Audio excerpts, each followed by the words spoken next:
Oh, well, Hey everybody, my sports chat. Um, Ohio State week. Big game, but we got to talk about Illinois first. Cheers So to hey, there that. you go, Tom. all Um, so right, here yeah, goes. let's get into the Illinois game. Unexpectedly tight game. But we got to talk about a lot going on before we can get to the Ohio State hype. So Patty, what Yeah, happened? yeah. I think an inspired Illinois team obviously came in and put their foot in the ground there and tried to battle Michigan, and they did for three and a half quarters probably, and Michigan prevailed there in the end. It was tough weather-wise. Weather-wise, it was coldest game I've ever been to, but not sure what the players were feeling down there. I know a lot of them were jumping around, and even watching them sometimes you could tell that their legs just weren't responding like they would. So maybe the legs were getting a little tight. And then you stand around for 3 minutes waiting for a doggone commercial, and these guys got to stand there and tighten all up after playing, and then they it just There frustrates was the a lot of guy. that going on. Yeah. A whole different podcast for that one, but yeah, I mean, they prevailed, and it was it's a good challenge for them going into Ohio State.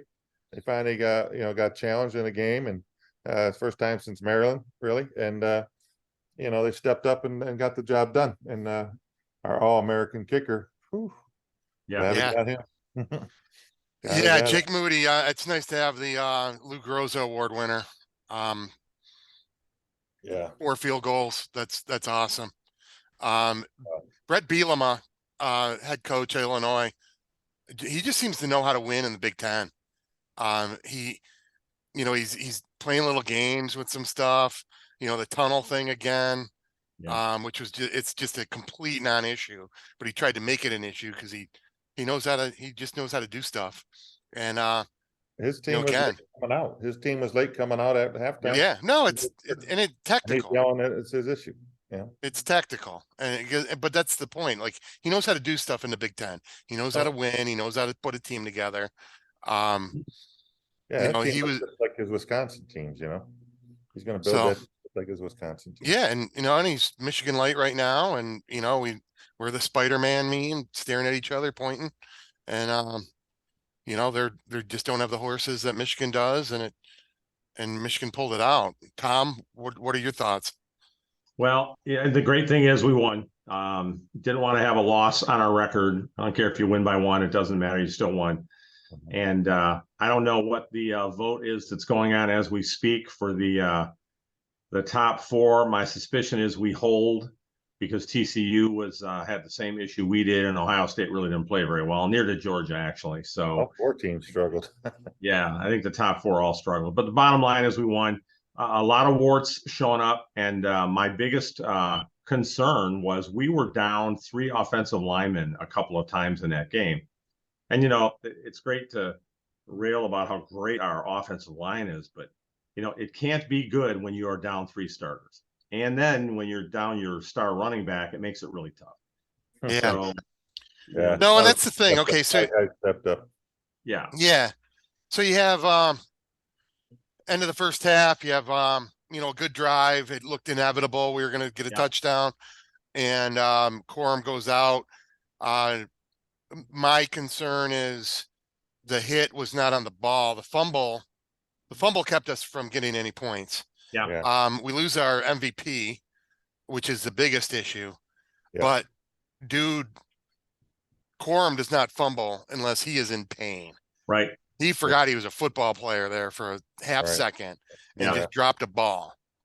So yeah. that's just pure pain. That's why I'm a little worried about, his ability to yep, bounce back and play against Ohio State. yep, Now, to say it's a bruise, number one, did his helmet? I couldn't watch the video. Did his helmet make contact with no, the side of the knee bone, No, or any bone action? I just no, wondered that. And then you sit there and laugh at our preseason 3 games, but those 3 games allowed Gash and Stokes and Dunlop to all Dunlop. get extra carries and a lot of key time that maybe paid off there in that game, having those guys come in there for Corum. yeah. Yeah, I think again, if we can get past the injuries to our number 1 running back, our number 2 running back, and our number 2 tight end. And a number 1 tight end.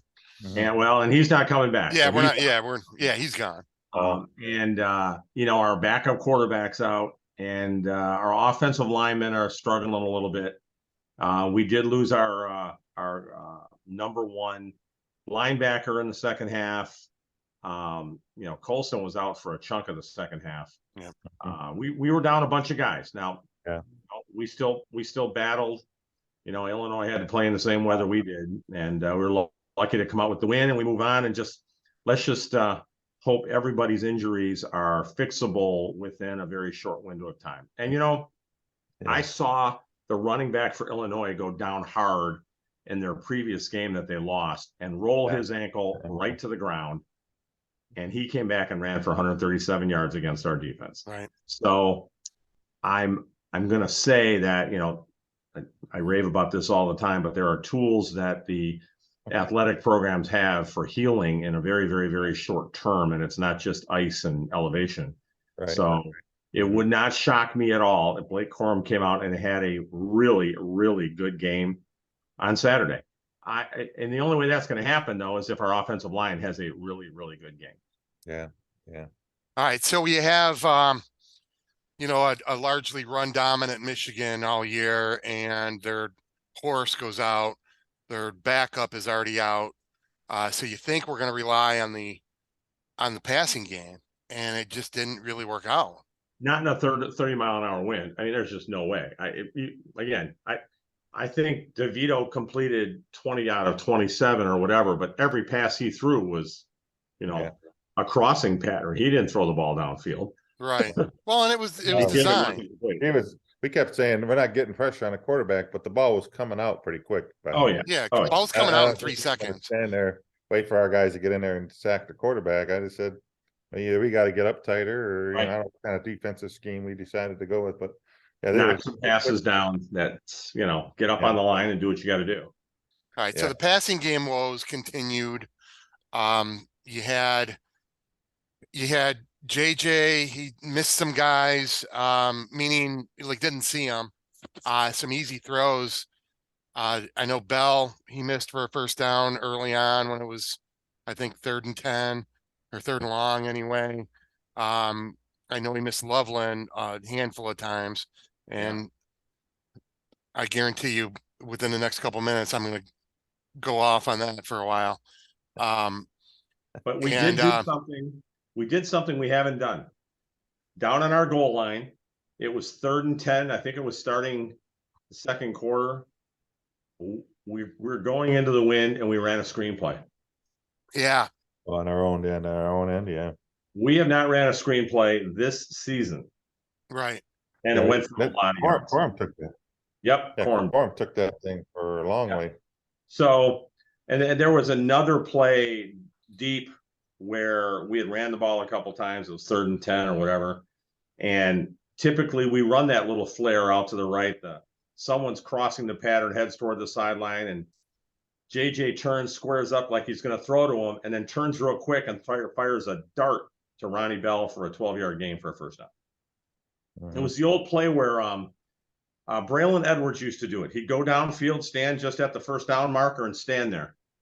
Bam, ball was in his hands. Right. And that we ran that play. We have not ran that play all year. Yep. So you turn around. I mean, I can picture Braylon Edwards doing it right now. Catches it and just falls backwards. Step out of bounds. Just step out. Yep. Yeah. So if he feels pressure on him, he just falls backwards. If he doesn't, he turns around real quick and sees what he can get. Yeah. No, there's it just seems like everything's broken with the passing game, or not everything, but a lot of things.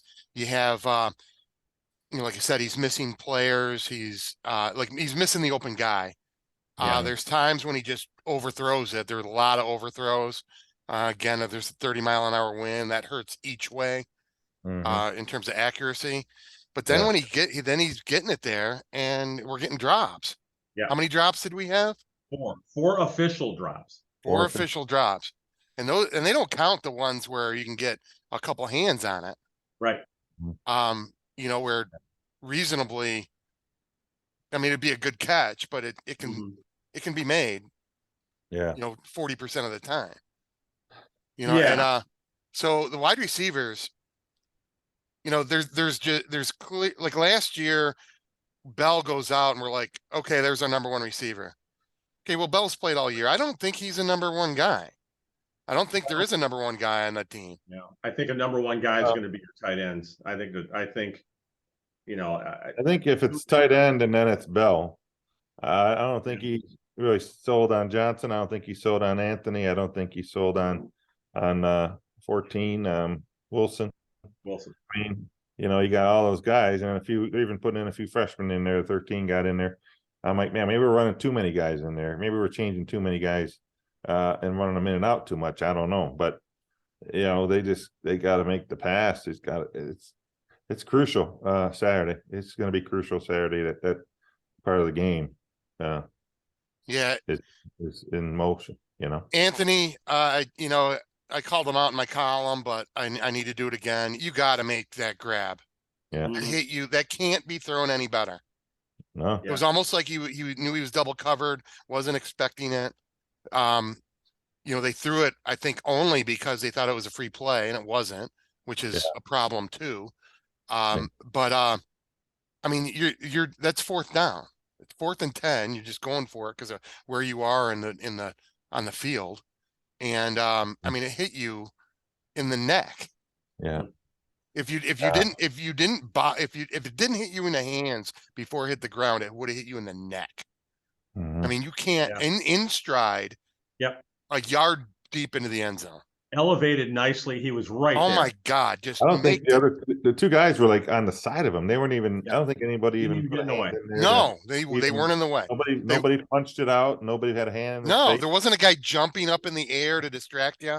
It was just 3 guys running in stride, and it hit the guy. If he makes the catch, the defense is probably going, guys, you got to move your arms and create some kind of thing going. Yeah. But yeah, okay. So now let's talk about Loveland. Get complete. That's got to get complete. All right. So 1997. This is what I was just ready to throw my television through the wall. Loveland is open on every single passing play. Yeah. He's just doing a little crossing route.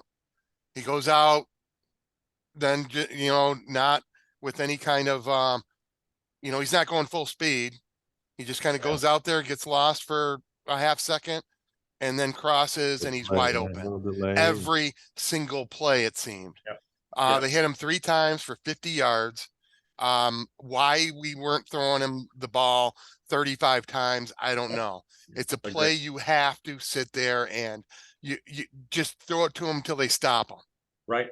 And to stop them, they have to make a change. So what's the change? And now let's attack that guy.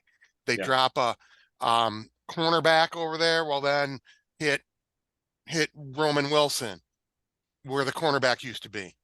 But you gotta do it. And that's where I'm not giving JJ. I don't care that it was 30-mile-an-hour wind. Why does he not become your top target on those plays? He's open every single time. He missed it with the second from last drive. He missed him wide open for a touchdown that would have put us up by, what was the score? Yeah, it was it would put him on, it would have put us 20-17. Yeah, it was 17-13. And he throws the underneath route and then Gash drops it. Now that said, how do we, Gash drops it. Okay. The guy's a former walk-on. Dude, they go right back to him on the next drive. They sure did. And he makes the 4th down play. Holy crap. Does that guy have balls of steel, man? Yep. And again, awesome stuff. That's a team right there. Yep. I mean, you have your 3rd or 4th string guy. Yep. Wilson for the first down. The same thing. It's just really, really clutch stuff. No, and they just have faith in him, and they hit him, and he did it. And god damn, good for you. Well, these are the things that need to get executed to beat Ohio State, and we can't sit here and be talking about it next week saying, "Oh, we should have caught this one, or that one hit our hands."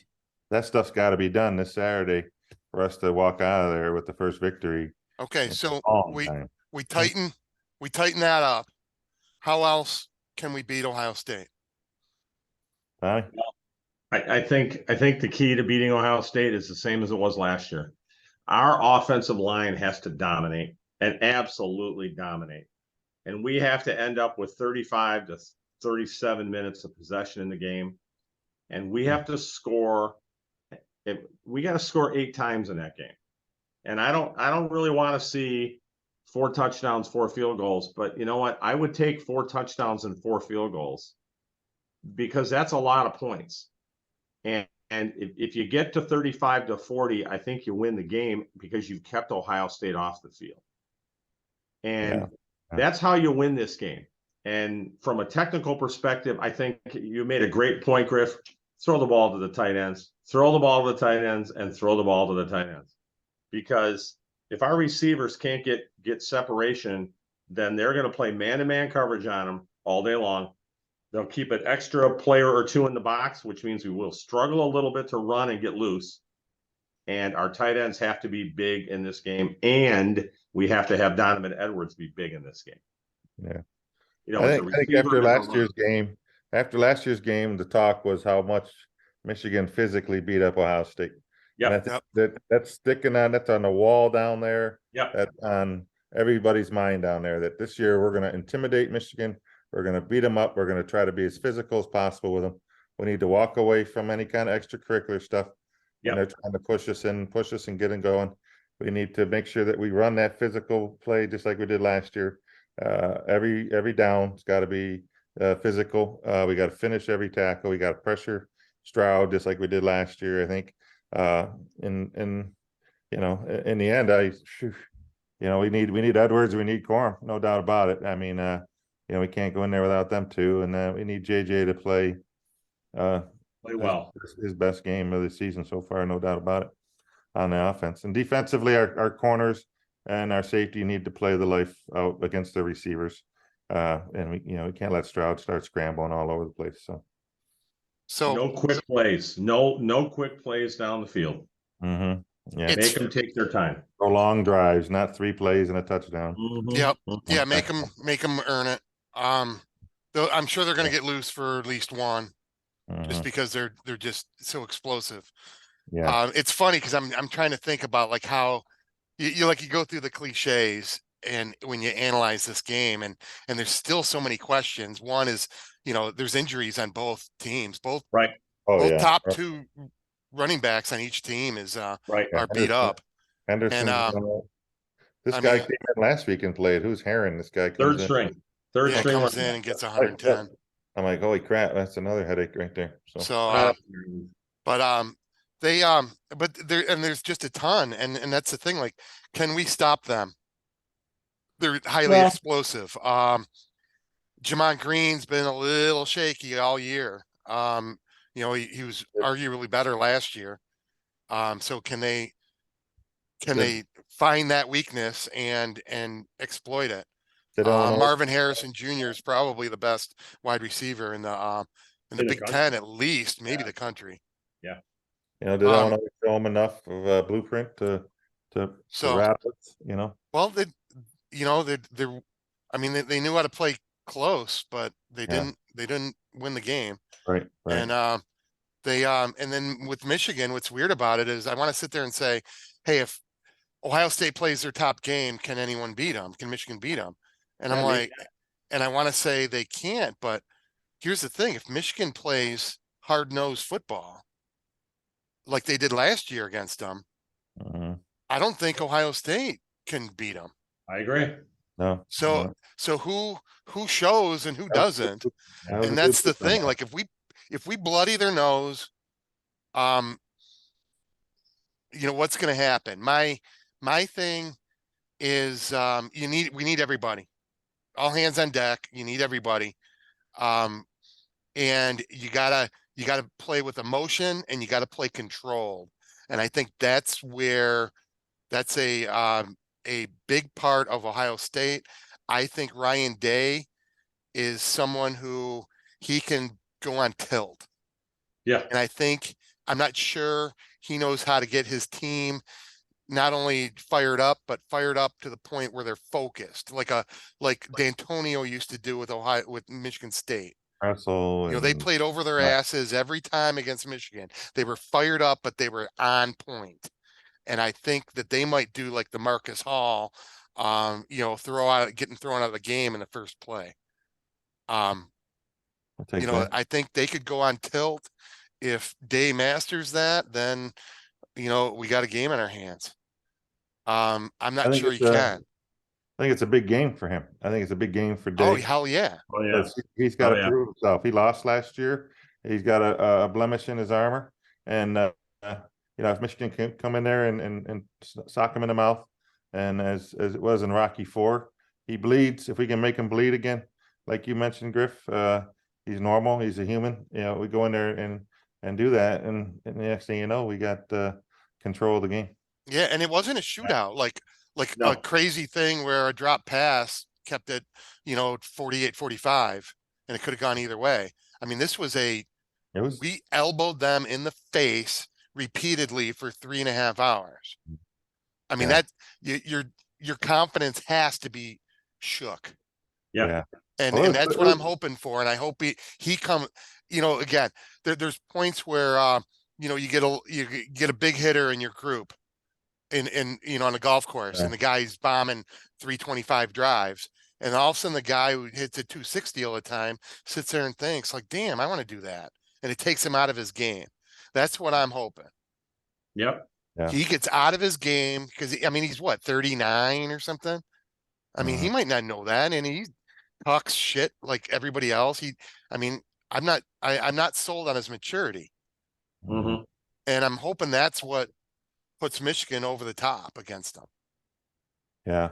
No, I definitely. I think Harbaugh and the staff. I think, you know, they know the importance of this game, and you know, to get two in a row would be, you know, so gigantic for the Michigan program, and to go back to Indianapolis again and play whoever, you know, would be phenomenal. Yeah. Phenomenal. All right. So, Tom, what's going to happen? Tell me how you see the game happening. If our offensive line does what they are capable of doing. And here's another, I'll throw one question on the table first, Chris. Okay. Just from a generic perspective, how many offensive plays, and I'll say this, different offensive plays have we ran in 11 games? I'd say not many. Not many. And I have a friend of mine, a former coach from U of M, Bobby Morrison, told me they run a play called duo, and they run it all the time with little twist action off of it. He said that is the base action. We probably run that 80% of the time. So do you think that somewhere during practice in the last 11 games, in the practice leading up to it, that we have planned a really big twist that we've never used? I would bet we have a bunch of them. Yeah. But we still have to have great offensive line play. We have to have great defensive line play. Yeah. And if I said this, you know, we're going to get 8-9 possessions, I hope. And I think if you get 8-9 possessions and you score on 8 of them, and it's not 5 field goals, you know, we win this game. If we can stop Ohio State once or twice, make them punt once or twice, don't turn the ball over, don't give anybody a short field. And I don't know the weather report for Saturday. Originally was supposed to be pretty windy. Rain and snow flurries, I heard. Is it windy though? Yeah, a little bit of wind, rain, snow, flurries with the high of up on the 40.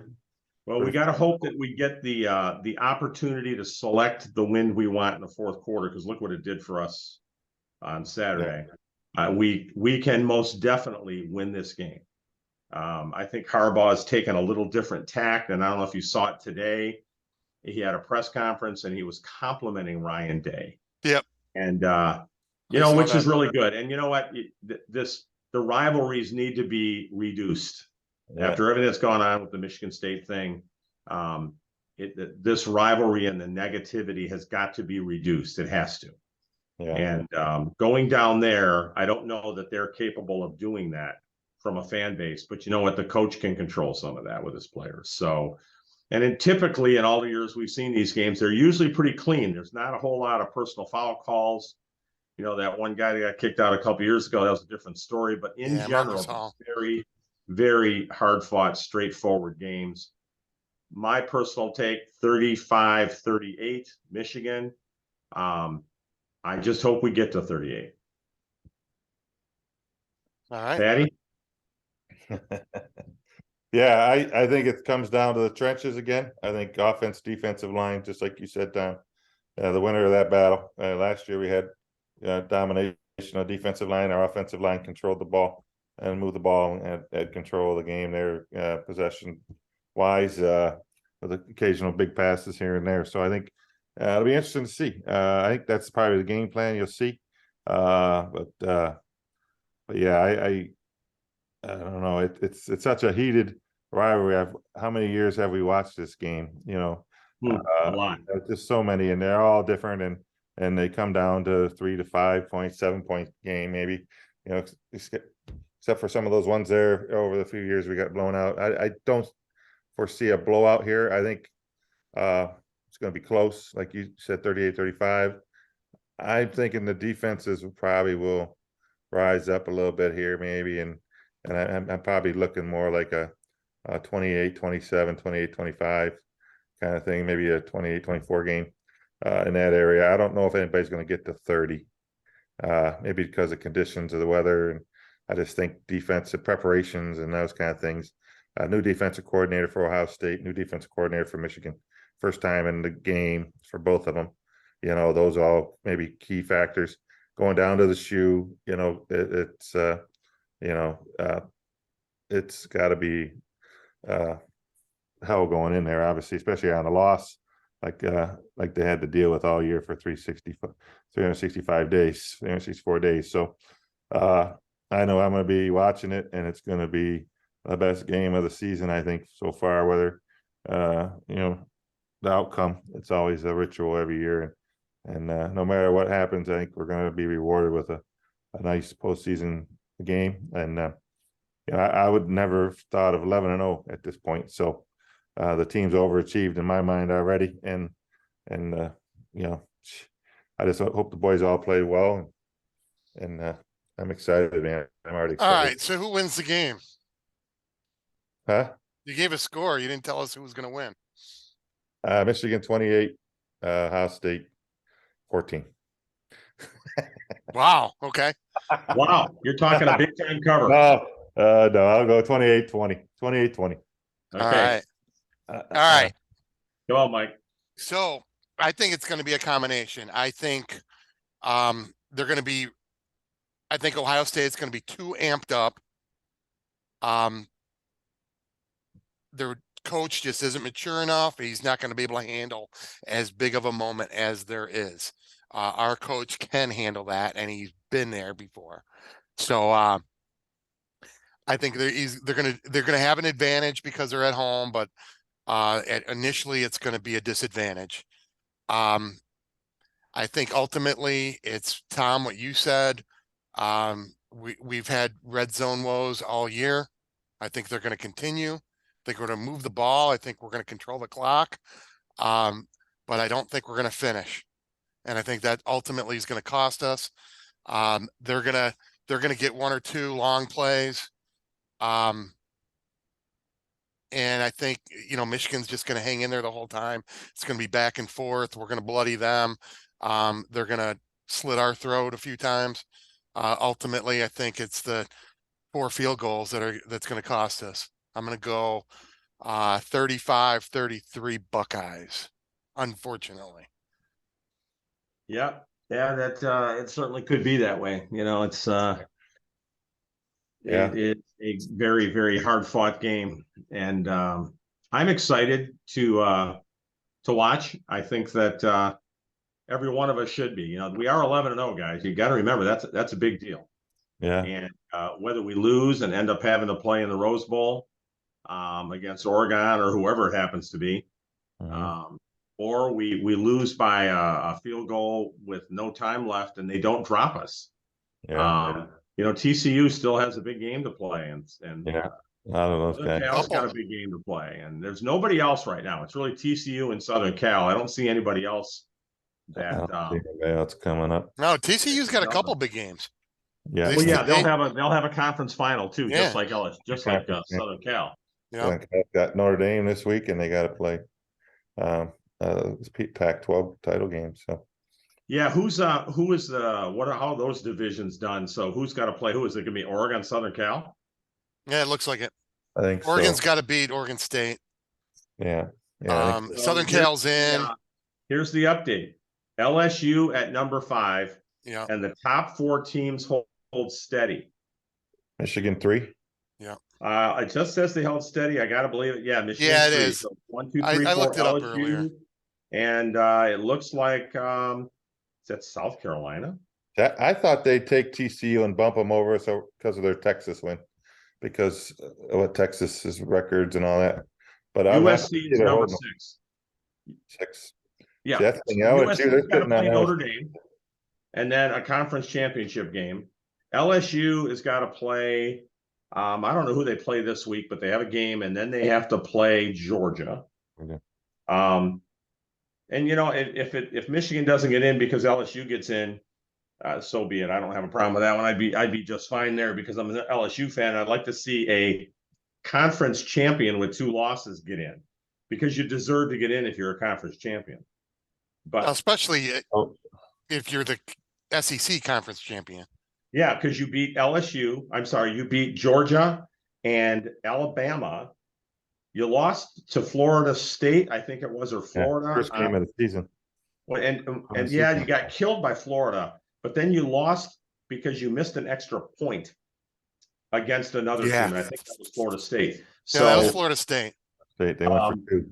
So you got 2 losses, but you have 2 enormous wins in the toughest conference in the country, and you played them in the conference championship game. So I mean, they deserve to get in if that's where it goes. And to be honest, I'd probably have to say Georgia deserves it too, but they probably really don't, because we don't want 2 teams from the SEC in. But here's a scenario that's setting up right now.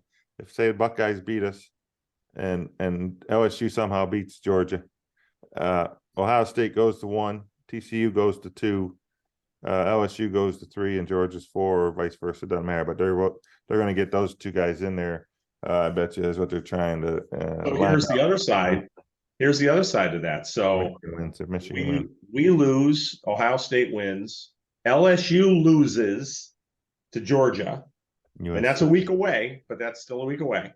And Southern Cal loses somewhere. Yeah. So one loss Michigan 4 in a little different order. How do you put a 2-loss team in there ahead of Michigan? Who? I said, how would you put a 2-loss team? Who was your 2-loss team? I said LSU loses. Well, yeah, I said LSU. So Ohio, Georgia, and them would all be, but Michigan, Ohio State, and Georgia are undefeated. TCU wins, and we win, and we have a loss. But Southern Cal has their losses. LSU has their losses. There's no one else there worthy of 4. If we lose to Ohio State, and we go from 3 to 5, 7, or 8, we don't go that far. I'd say we go down to 5. If we're right there on the cusp, and you just wait for all those other guys to when they play their conference championship game, because LSU theoretically will win against an easier team. They'll be at least 4. TCU's got to play in a conference championship game. LSU plays Georgia. Ohio State's got a freebie because they'll play Iowa. I think TCU plays Kansas State, and Kansas State's pretty good. LSU plays Texas A&M. A&M, their ass this week. They'll kill them. All right, so here's let me just throw this out there, just because we have some time here. Yeah. What if Corum doesn't play and Michigan loses at Ohio State by 7? That's a big number. 3. I'd say 3. You're on the road and your MVP didn't play. Big number. Still lost. And they say that injuries, they take into account injuries. Okay. Well, maybe they do then. So now for me, To me, I mean, what my feelings are not what, excuse me, are not what the playoff committee does.